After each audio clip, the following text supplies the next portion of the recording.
بعمل له كل حاجه زياده. اهم حاجه الزبون يبقى ماشي من عندي مرضي. انا مش مهم اجي على نفسي ولا مهم اخسر، بس اهم حاجه عندي الزبون يبقى ماشي مرضي عشان يجي لي تاني. خلال ال 14 سنه اتعلمت ايه؟ اتعلمت حاجات كتير جدا جدا في الاكل، وان الاكل دوت اذواق، يعني اذواق، ومش كل الناس بتعجبها نفس الحاجه. يعني انا ممكن يعجبني كفته، حضرتك ممكن يعجبك السجق، رغم ان الاثنين ممكن واحد يعجب الاثنين، فاهمه؟ بس هي الاكل عامه بيبقى اذواق عن الناس، واهم حاجه ان انا لازم لما اديك الاكل اهيئك واخليكي مبسوط عشان تتبسطي بالاكل.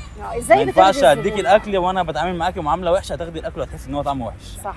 صح؟ بترضي الزبون ازاي؟ انت بتقولي في عروض وفي طبعا انا جودة عندي بقى الزبون بيجي بهتم بيه اهتمام كامل وبكل احترام وكل حاجه. اهم حاجه عندي الزبون.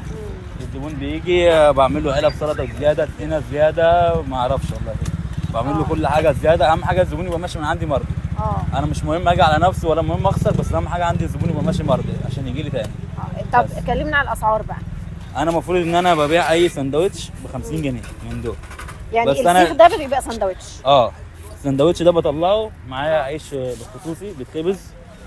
ده العيش بتاعه. تمام. ده العيش اللي انا بخبزه، فرن انت اللي مخصوص اللي بتخبزه؟ بيخبزه. فرن مخصوص بيخبزه لي. ده عيش صامولي ابيض. ده مش عيش الحواوشي، ده لا. الخاص بالسندوتشات السيخ. ده الحواوشي شغال في العيش البلدي العادي. دوت انا بطلع مع السندوتش. لازم عيش بلدي؟ ايه؟ الحواوشي لازم عيش بلدي. لازم عيش بلدي، هو التيست بتاعه بلدي اصلا. بطلع مع السندوتش بصل، برش معاه بقدونس، برش معاه بصل بس، وبطلع معاهم علبه طماطم مخلله وعلبه طحينه. مع كل سندوتش علبه طماطم مخلله، علبه طحينه، وفي سندوتش بصل وبقدونس ب 50 جنيه بس. ازاي تقدر ان انت تحافظ الجوده مقابل السعر؟ انا حاولت على قد ما اقدر ان انا اطلع حاجه كويسه للناس، وبنفس الوقت بسعر معين وبسعر كويس عشان الناس تبقى مبسوطه بحاجه زي كده.